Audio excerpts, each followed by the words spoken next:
Well, good early morning, everyone. I'm Nick Weig, and we are doing our first live stream as the special counsel's report on President Trump's actions leading up to the January 6th insurrection has now been released. We've been awaiting this. There were some late pleas by the president-elect's legal team to try and get this report blocked from being made public tonight at around midnight. It was just released a short time ago, about a half hour. The reason for the delay is because it first went into the hands of members of Congress who got it a little bit before the public.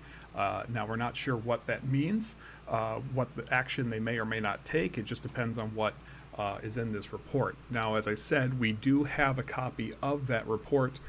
Let's go ahead and take a look at that right now. I'm going to go ahead and switch over here to our split screen, which is not, there we go.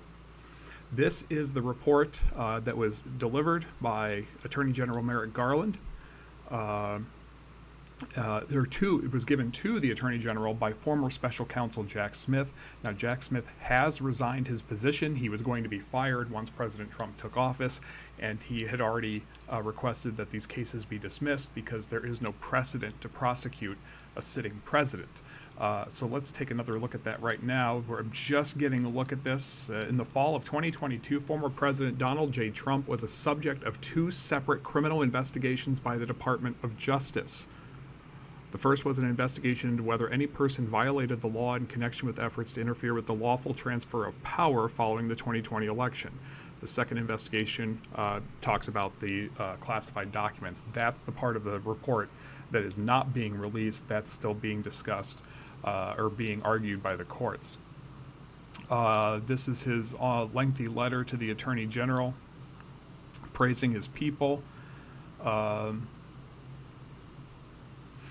As directed by the principals, I made my decision in these cases, without regard to Mr. Trump's, quote, political association, activities, or principles. Activities, associations, or principles is what he says there. Or the possible personal or professional consequences of a prosecution for me or any other member of my office. Goes on into precedent to detail that. It is equally important for me to make clear that nobody within the Department of Justice ever sought to interfere with or improperly influence my prosecutorial decision-making. The regulations under which I was appointed provided you with the authority to countermand my decisions, but you did not do so.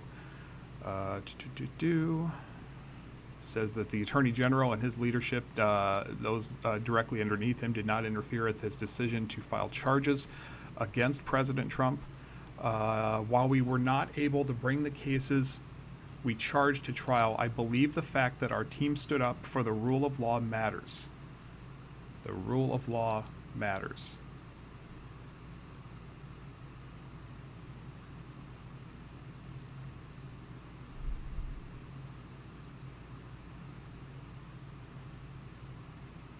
Sorry, just checking some of our settings here as we're trying to get this going.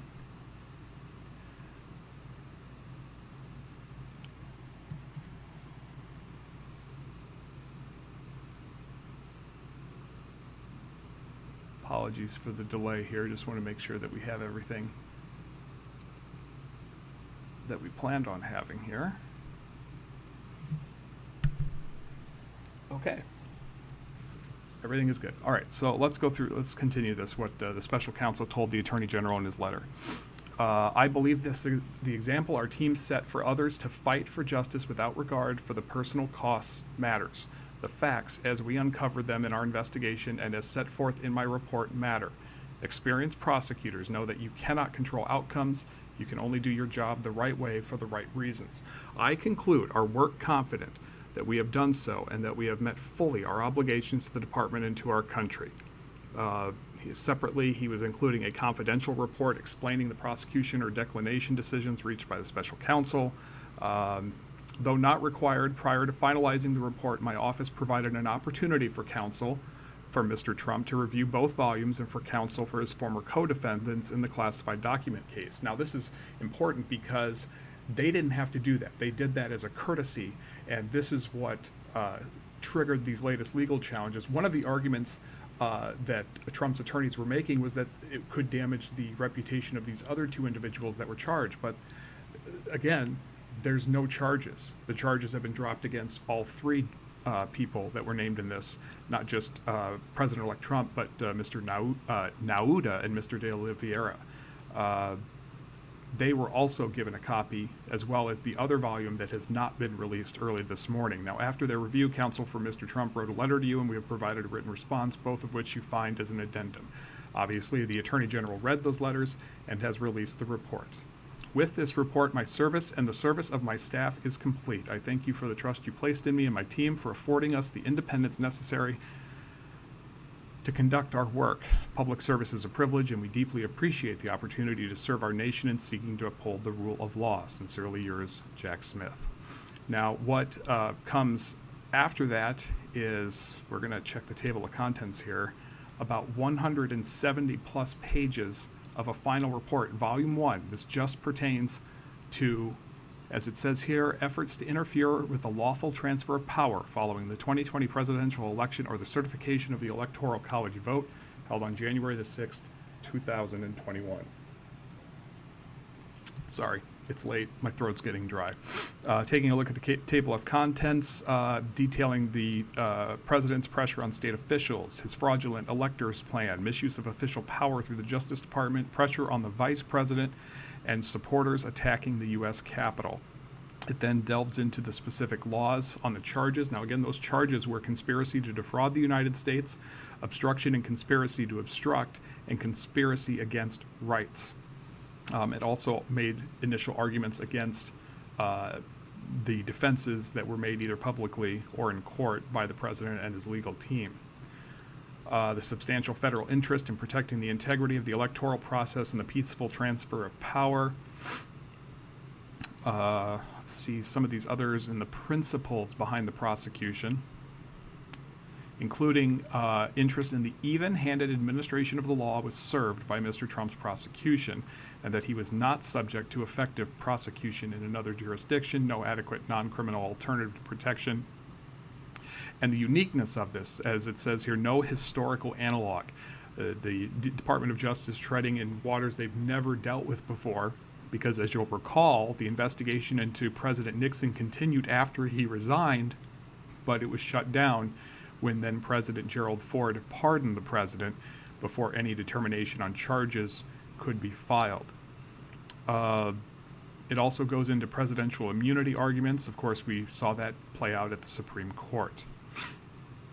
So we're going to try and breeze through this. Again, this is over 170 pages, so I'm not going to recite all of them to you tonight, and I don't think anyone wants to be up that long listening to my voice. I do thank the handful of you that are watching us. Make sure you like and subscribe, ring the bell for notifications when we post videos or other lives. This is something that I'm hoping to do a little more often, and all the support you can provide would be extraordinary. Also, if you have any questions, feel free to enter them in the chat. We'll try and monitor those here as we continue forward, and we'll try and see as many of those as I can. I think I have the wrong one up here, so I may have to reboot some of my bars here so I can see what you guys are writing.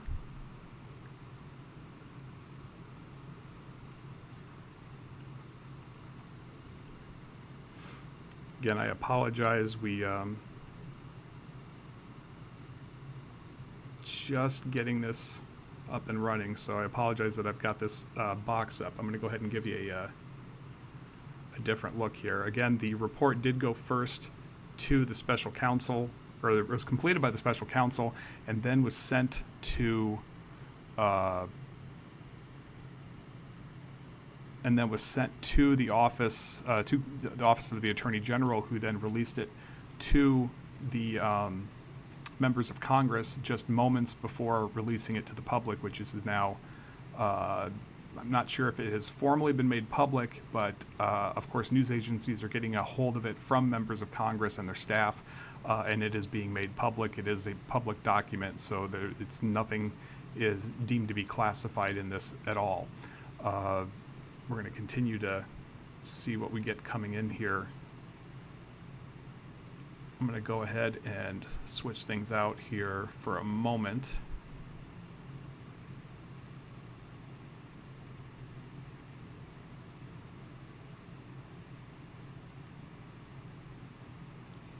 Again, apologies, we're just trying to weed through this as much as we possibly can.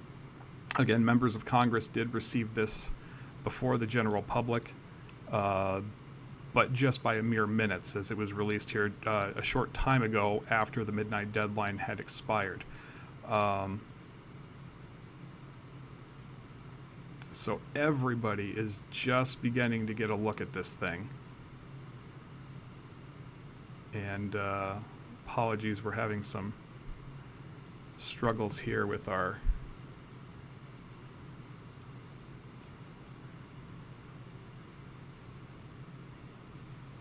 we'll go ahead and pop this back up. Again, I'm Nick Weig. We're going to go through this report. The results of the investigation found that in 2020, then President Donald J. Trump ran for re-election against Joseph R. Biden Jr. Mr. Trump lost. These are some of the first words in the report. Mr. Trump lost, something he has continued to not acknowledge, at least publicly. As alleged in the original and superseding indictment, substantial evidence demonstrates that Mr. Trump then engaged in an unprecedented criminal effort to overturn the legitimate results of the election in order to retain power. Although he did so primarily in his private capacity as a candidate and with the assistance of multiple private co-conspirators. That's another parallel they're trying to draw. He wasn't using his executive staff to carry out these requests, orders, demands, or non-action. He was using people that were not staffers within the executive branch.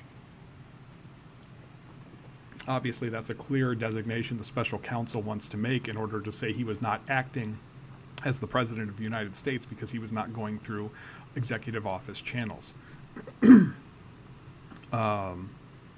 He pressured officials to ignore vote counts, manufacture fraudulent slates of presidential electors in 7 states that he had lost to.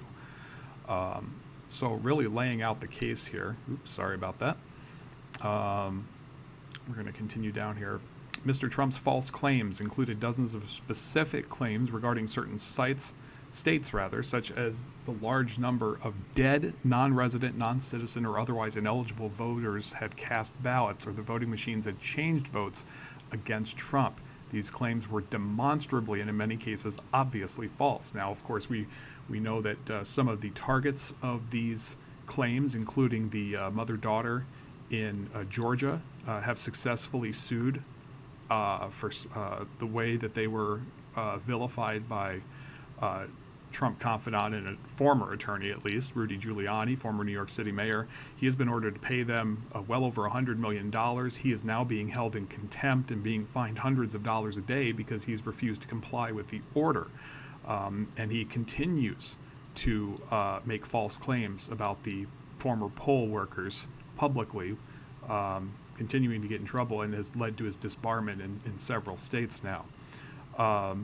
Obviously, the president pushed these theories, as well as people on some of the far-right leaning networks. Fox News had to settle with one voting company by over, I think it was $700 or $800 million to basically keep their talent from having to testify under oath. They also tried to shut down another lawsuit that's continuing to go forward, and that last-ditch effort to shut it down failed, so we're waiting to see if that one will go to trial in the weeks ahead, or if they will cut a deal at the 11th hour, again, to prevent members of their on-air staff from having to testify under oath and basically say the opposite of what they were saying to their viewers. A lot of footnotes. Some of these pages are just nothing but footnotes citing their claims here. We have a co-conspirator 3's reference about voting machines that Mr. Trump privately acknowledged sounded crazy before he then publicly amplified them. This is another thing, is this is making it clear that there's evidence that President Trump knew that these claims were false, and in this case calling them allegedly, quote, crazy, and then afterwards going out and telling the public and his supporters something completely different. Now, you can say freedom of speech and that he had real concerns about the election, but if you knowingly are sharing false information that leads to a crime, that can open you up to legal jeopardy. And that is what the special counsel was laying out in this report. Let's continue through here. His pressure on state officials. Mr. Trump contacted state legislators and executives, pressured them with false claims of election fraud in their states, and urged them to take action to ignore the vote counts and change the results. Significantly, he made election claims only to state legislators and executives who shared his political affiliation and were his political supporters, and only in states he had lost. Now, that's another clear distinction. Again, we see in 2016 and now 2024, when President Trump won the election, he makes no claims, except he was making regular claims that the vote would be fraudulent in 2016 and 2024. And of course, that all quieted when he won. When he didn't win in 2020, the rhetoric just amped up, the conspiracy theories ramped up, and a lot of the president's supporters were listening to what he had to say and believing it. We go back to co-conspirator 1 calling the Speaker of the Arizona House of Representatives on November 22nd. I am safe in saying that co-conspirator 1 in these documents would be Rudy Giuliani. He was the one who called the then Speaker of the Arizona House to try and make these claims. The Speaker has been on the record both during the January 6th hearing as well as in public interviews saying he took the claims by Giuliani seriously and asked, every time he was asked for hard evidence, Giuliani said he would present it to him. Well, he never did. And he acted like he may have never made that promise. Well, the Speaker of the Arizona House did the right thing and didn't pursue this because there was no evidence. It also mentions the president's call to Georgia's Secretary of State, Brad Raffensperger, pressing him to, quote, find 11,780 votes, which is what he needed to overtake Biden in that state, which Biden did win by that narrow margin. The Secretary of State, of course, refuted the president's claims, and then Mr. Trump issued a threat stating that because of the Secretary of State knew, quote, what they did and you're not reporting it, that's a criminal offense and you know you can't let it happen. That's a big risk to you, end quote. Mr. Trump also pressed state legislators in Michigan by inviting them to the White House November 20th, raising false claims of election fraud and bringing co-conspirator 1, that's Rudy Giuliani, into the meeting by phone. Michigan State Majority Leader told Mr. Trump that he had lost the election not because of fraud, but because he underperformed with educated females. That assessment displeased Mr. Trump. It goes into Trump calling the governor of Arizona November 9th, a week after the election, and after both Fox News and the AP had projected Trump had won. That was, Trump had lost the state. Using a baseball metaphor, the governor told Trump that, quote, it was the ninth inning, 2 outs, and he was several runs down. Trump repeatedly raised false claims of election fraud to the governor. Then there's the fraudulent electors plan. This was carried out in several battleground states: Arizona, Georgia, Michigan, Nevada, New Mexico, Pennsylvania, Wisconsin. And many of these people then signed fraudulent documents claiming that they were these true electors or alternate electors. And many of those people in some of these states are now facing serious charges because that's a state crime of falsifying a government document. Now, the charging document, or the report rather, from the special counsel goes on to say, we're only on page 12, by the way, folks. There's 170. So I apologize. I'm skimming through it as fast as I can. Mr. Trump set the fraudulent elector plan into motion in early December, ensuring that it was carried out by co-conspirators and campaign agents in the targeted states, and monitored its progress. For instance, on December 6th, Mr. Trump and co-conspirator 2 called the chairwoman of the Republican National Committee, that would have been Romney McDaniel. I hope I'm saying that right. And asked her to help organize the elector scheme. During the call, co-conspirator 2 told the lie that the co-conspirators would use to induce the cooperation of many of the fraudulent electors, that they would only be used if ongoing litigation proved successful. So this is interesting. It's suggesting that they were lying to the people that they were recruiting. saying that they were only going to use them if the courts ruled in their favor. And of course, that's not what ended up happening.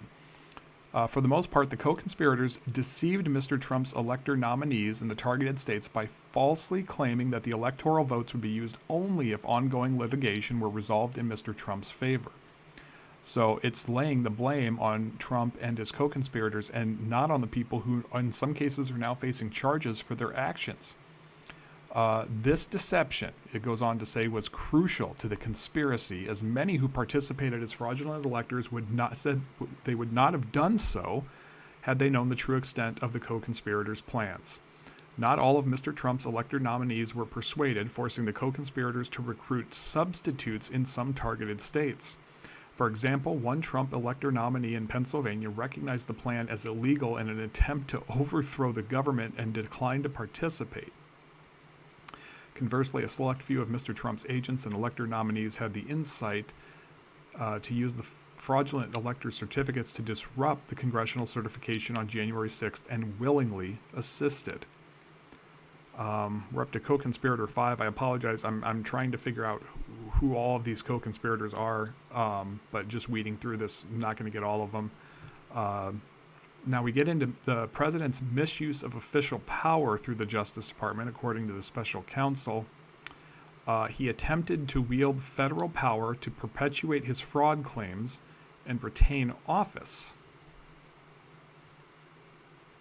I'm just going to apologize for jumping around here on the browser. I'm going to get that out of your hair there.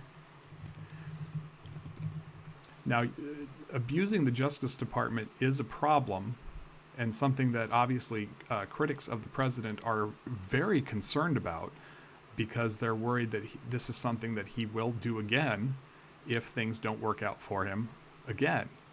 And that's something that is of real concern to many people who are worried about this.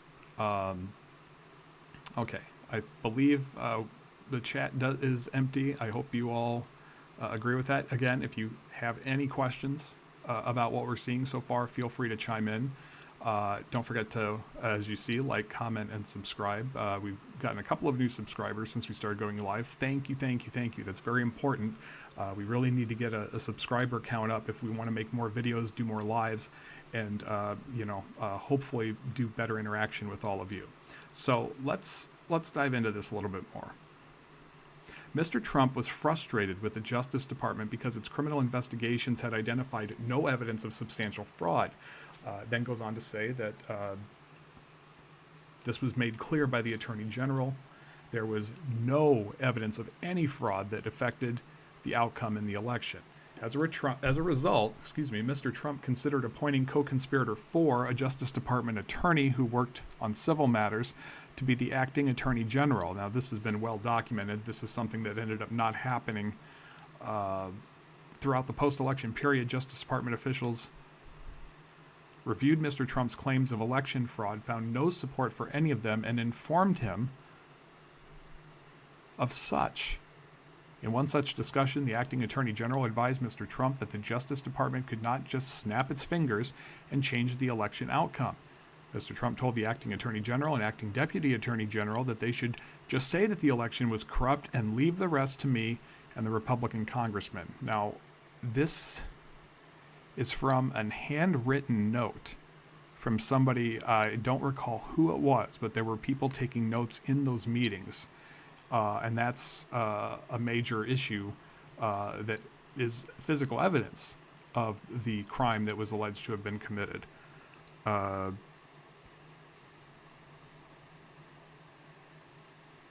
This also does say members of Congress were secretly engaging with co-conspirator 4, who was communicating with Trump in a contravention of policies designed to protect the independence of the Justice Department. Secret communications continued with the president December 28th, 2020.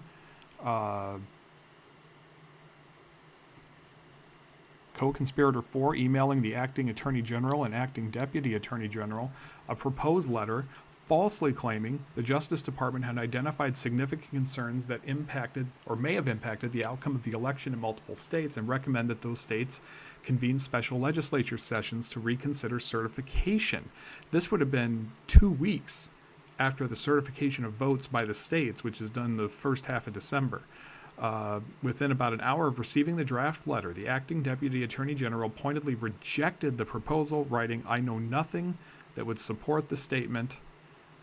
He also observed that the Justice Department had no role in states' administration of their own elections, writing, "I cannot imagine a scenario in which the department would recommend that a state assemble its legislature to determine whether already certified election results should somehow be overridden by legislative action." Nonetheless, the report says, Mr. Trump continued to circumvent Justice Department leadership and engage directly with co-conspirator 4. With Mr. Trump's intervention, co-conspirator 4 obtained a highly classified briefing on foreign interference in the 2020 election, a briefing that yielded nothing to support the conspirators' allegations, as demonstrated by electronic messages, presumably texts, between co-conspirator 4 and the same member of Congress who introduced him to Trump. I'm going to just take a quick bypass here.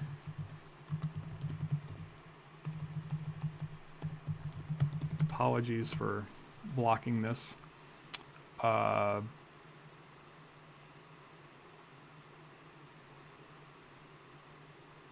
seeing anything right away indicating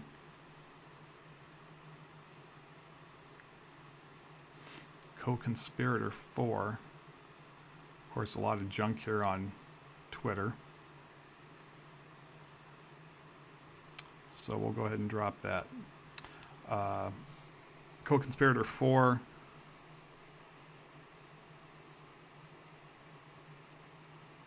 And then this goes on to say, and this was reported, that ultimately the president didn't push the Department of Justice to do this, spread this lie about the election, because it would result,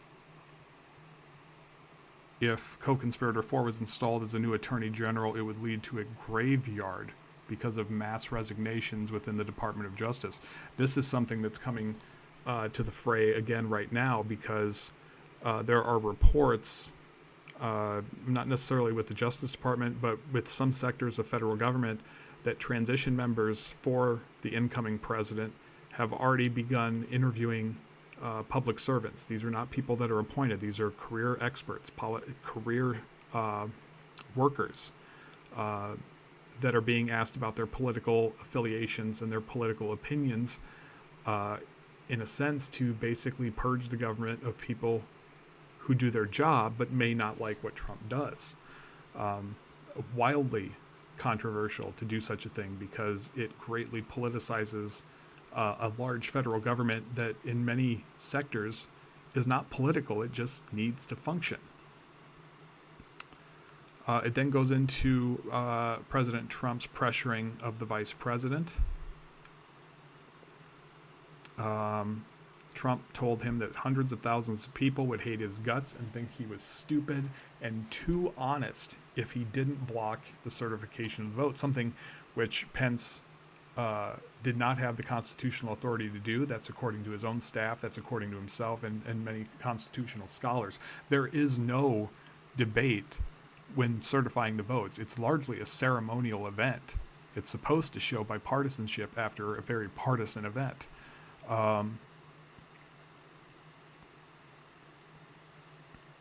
Too honest. That's something. Of course, unfortunately, all of this would wind up to be true. People during the insurrection were chanting "Hang Mike Pence" after Trump tweeted that he had essentially failed them. And that happened in the hours and days leading up to January 6th. Trump was organizing meetings between the vice president and other co-conspirators, trying to get him to not accept the results. As he presided over the January 6th certification, Pence continued to refuse and continued to tell the president that he would not take part in this. Of course, it then goes out into what the president did and did not do, and what he said before and during the insurrection, indicating how it made the situation worse.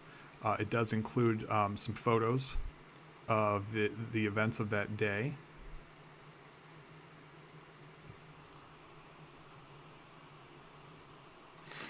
It details when the Senate went into recess because of the insurrection and the break into the Capitol.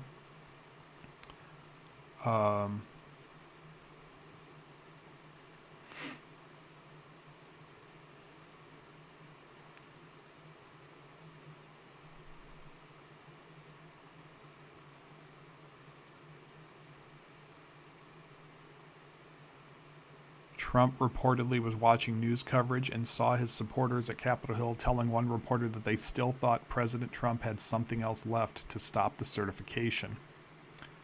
That, according to this report, they're claiming that comment from a supporter at the Capitol is what triggered his tweet that read, "Mike Pence didn't have the courage to do what should have been done to protect our country and our Constitution."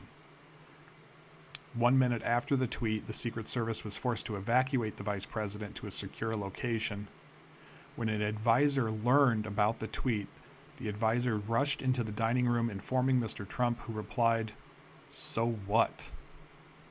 Or not about the tweet, but when they learned about the evacuation of the vice president, Trump's reply was, "So what?" Again, this is all well known. So far, we're about a fraction of the way through this. But I don't see a lot that we didn't already know, for better or for worse. We're now in section 2, details how this constitutes a crime. I'm not going to go into case precedent at this late hour, 1:30 in the morning on the East Coast, 12:30 here in the middle of the country.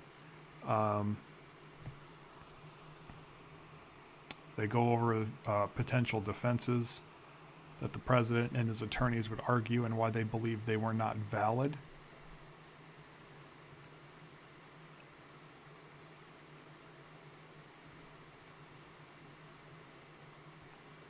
Mr. Trump was charged with participating in crimes with at least 6 co-conspirators, and the office's investigation uncovered evidence that some individuals shared criminal culpability with Mr. Trump.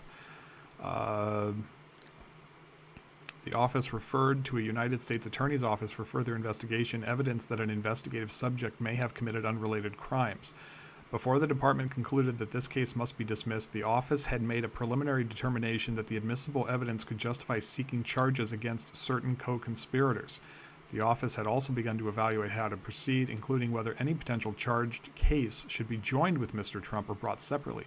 So these 600 people, according to the special counsel, he likely wanted to file charges against them, or could have if he was able to collect more evidence. And that means then the decision would have to be made, would they be tried separately or would they be tried with the President Trump?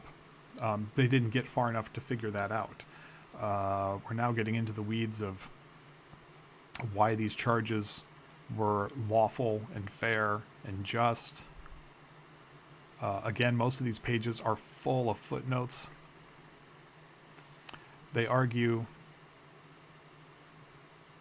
that senators were afraid for their lives, staffers were afraid for their lives on January 6th, and that all of this was foreseeable to President Trump, who remarked just the night before that his supporters were angry. And then, as they chanted, "Invade the Capitol building," he yelled back, "Take the Capitol," and that they needed to show strength and be strong. We're not going to let it happen.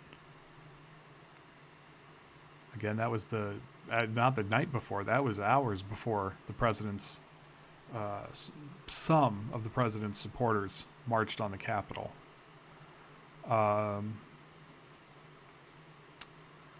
Rioters have cited Mr. Trump as the reason they traveled to Washington, D.C. and went to the Capitol that day. Mr. Trump issued several tweets calling his supporters to Washington, D.C. for his rally at the Ellipse, and they answered the call. In the days after Mr.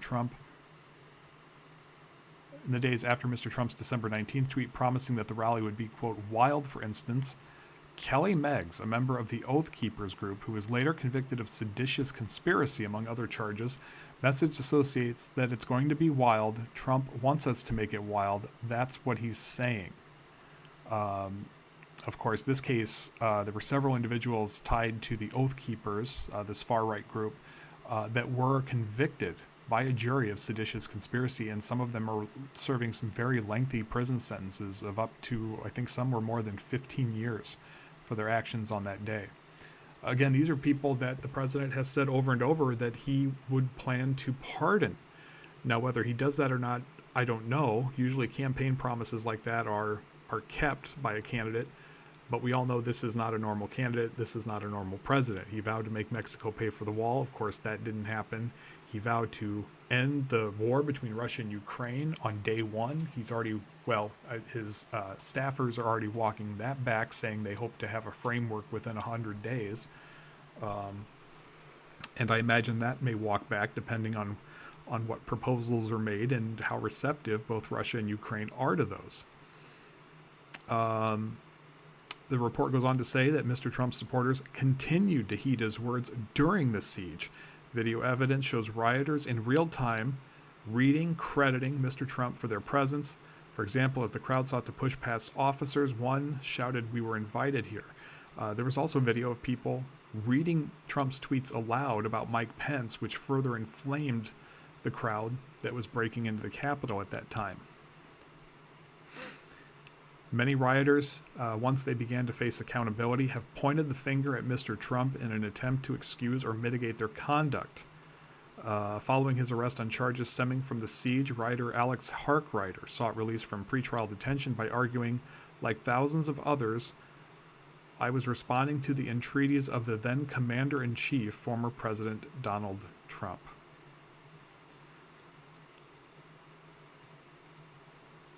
Then goes on to jurisdiction arguments.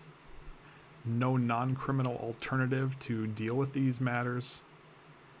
And then again, as I mentioned at the top, that this is uncharted water for the federal government. During pretrial litigation, Mr. Trump contended that his conduct was materially indistinguishable from that of other actors throughout American history, including past presidents and vice presidents who had either claimed that an election was tainted by fraud or presided over a certification proceeding at the joint session where electoral votes were in dispute. Mr. Trump further arguing that because those actors had not been prosecuted for their purportedly similar conduct, it would be unconstitutional to prosecute him. But that's not obviously the way prosecutors see it. Mr. Trump's attorneys spoke of election issues in several elections, but did not involve similar conduct and did not supply a valid reason to decline to bring charges here. Basically, they're saying, yeah, there's been turmoil after elections before, but that doesn't mean you get to just ignore all your actions before, during, and after said turmoil. That's just not how it works. Let's take another look at this here. The district court said there were no historical analogs to Mr. Trump's alleged criminal conduct. He was not being prosecuted for publicly contesting the results of the election. He's being prosecuted for knowingly making false statements in furtherance of criminal conspiracy and for obstruction of election certification proceedings. Oh boy, then it goes into the investigative process. I don't think we really need to burn through that. We'll spare that. We're getting into the hundreds now, so that's good. It talks into justification for various search warrants, including the president's tweets. They also cited his nonstop willingness to use his influence and following on social media to target witnesses, courts, and department employees, which required the office to engage in time-consuming litigation to protect witnesses from threats and harassment. Of course, this goes to threats made against Special Counsel Jack Smith and his staff. There were threats made against the judge in Trump's New York case, tax fraud case, as well as family members, as was widely reported. Mr. Trump, quote, repeatedly attacked those involved in the case through threatening statements as well as messaging daggered at likely witnesses and their testimony. Those attacks had real-time, real-world consequences. Then we get into the executive privilege argument, which we all know was adjudicated by the Supreme Court, as well as presidential immunity. And then decisions made during the charging stage, basically defending everything that the special counsel's office did and to try and bring this case to trial, which obviously is not going to happen as the case has now been dismissed. All right, page 136, we have a conclusion. On remand from the Supreme Court's decision in Trump, the district court set a litigation schedule whereby the parties would submit briefs regarding whether any material in the superseding indictment was subject to presidential immunity. The parties were in the middle of that process when the results of the presidential election made clear that Mr. Trump would be inaugurated as President of the United States January 20th, 2025. As described above, it has long been the department's interpretation that the Constitution forbids the federal indictment and prosecution of a sitting president. But the election results raised for the first time the question of the lawful course when a private citizen who has already been indicted is then elected president. Now, the department determined that the case must be dismissed without prejudice before Mr. Trump takes office, and the office therefore moved to dismiss the indictment November 25th, 2024. The department's view that the Constitution prohibits the continued indictment and prosecution of a president is categorical and does not turn on the gravity of the crimes charged, the strength of the government's proof, or the merits of the prosecution which the office stands fully behind. Indeed, but for Mr. Trump's election and imminent return to the presidency, the office assessed that the admissible evidence was sufficient to obtain and sustain a conviction at trial. So in simple terms, the special counsel agreeing with the Department of Justice's view, it's not a set rule, it's just the way things are handled, that the Constitution does not allow prosecution of a sitting president, and therefore this case must go. But they still hold out that they had the evidence that would have triggered a guilty verdict in this case. It looks like the rest of the pages are going to be table of contents, letters that were written as part of the release of this report, and that appears to be it.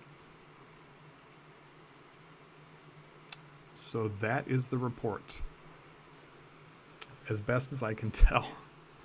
Not a lot, really not much of anything that we didn't know about beforehand. I'm not seeing anything with regards to that had not been reported. So people that are looking for some kind of bombshell here, you're not going to get it. Legal experts are going to pour through this, and they're going to basically say that, I believe that the special counsel had a very weak or strong case, but it doesn't mean there's any new details here. Obviously, there are parts of the report that were likely redacted for confidentiality purposes. That may include things that we don't know. But again, everything in here that I can read indicates that this is all information that we knew ahead of time. And that would indicate that maybe they could have gotten a conviction. Maybe President Trump would have been found guilty and would have been sentenced to time in prison. But it's all moot. And according to this, at least the way that I'm interpreting it, there's really not much there that at least the informed American public didn't already know before Election Day. Now, of course, there's people who will deny that it's true. There are people that either willfully or non-willfully ignored it. But I think it's abundantly clear that prosecutors believe they had a very, very strong case against the former president. I'm just kind of scanning some of the other analysts out there to see if they're spotting anything that I may have overlooked.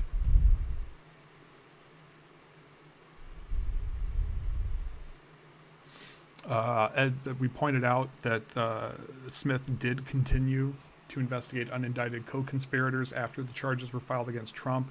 I'm not sure how new that was, but that caught my attention, and that Trump and his legal team tried to stop the release of the report. So I think it's abundantly clear This report changes nothing. I don't think any of us really expected it to change nothing. It's not going to change the fact that President Trump will be president again in 6 days now, coming up on Monday. This doesn't change that, of course. And it's not going to change a lot of people's opinions. Say what you will about Donald Trump, but he's not exactly somebody that people feel lukewarm about. They either feel very strongly in support of him or strongly against him, for better or for worse. This is still history. This is still something that, will, through the course of time, be analyzed, scrutinized. Questions will forever be asked. Would he have gone to prison? Would he have been found guilty? If the Attorney General had moved faster on this case, would there have been a trial before Election Day? It's clear that President Biden thinks so because he's expressed his frustration, although a lot of that's focused on how his son Hunter Biden was treated. We also did get the special counsel in that case's report released earlier on Monday, taking some pretty hard lashes at President Biden for his comments publicly, because some of what the president said about the investigation and the prosecution was not true. And he, from a lot of reporting, is very much defending his son, and that's why he pardoned him after spending months vowing he never would do it. Ultimately, when he didn't have to run for re-election, he did. Very controversial, very questionable, but that's really nothing new when it comes to presidential pardons.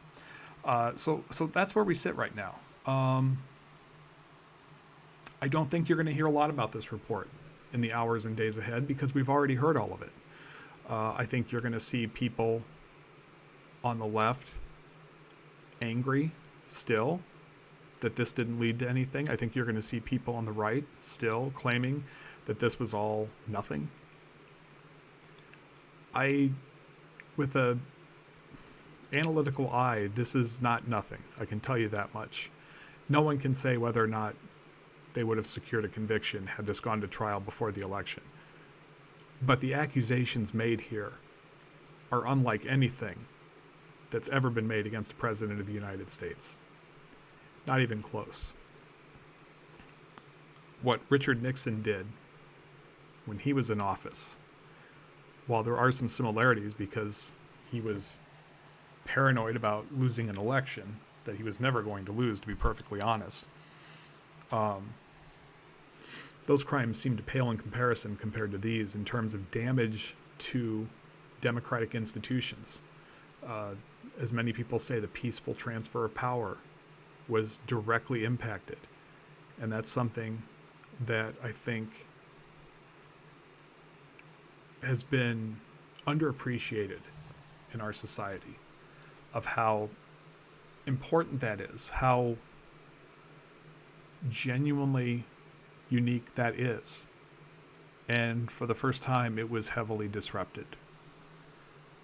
You can't and you shouldn't wash that under the rug, but you also have to accept the reality that this is where we are now. On Monday at noon, Donald Trump will become the 47th President of the United States.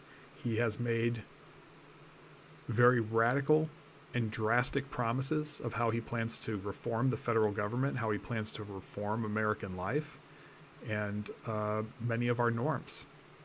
That doesn't mean he'll do them. Many of them he can't without the help of Congress, and obviously that is not something that will ever see the light of day in the Senate.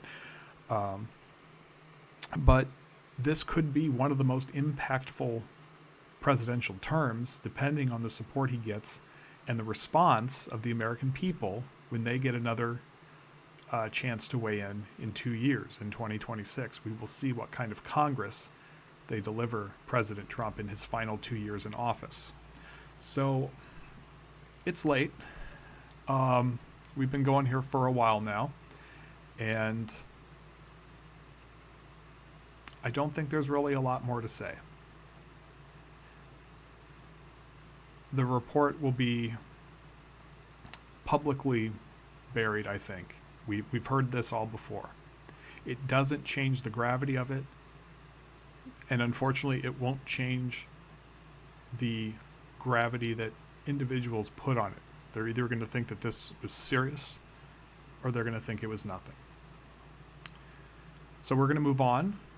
I'm hoping to continue doing more lives down the road, more live coverage if possible, and also to provide analysis whenever I can. We are going to be entering a period where we're going to see a lot of things being said and done that just flat out aren't true. And I don't say that because of President Trump. I say that because of a lot of people. And that's something that my background teaches me we need to be vigilant against. And it's a level of vigilance that I fear we're losing as a society, because fewer and fewer people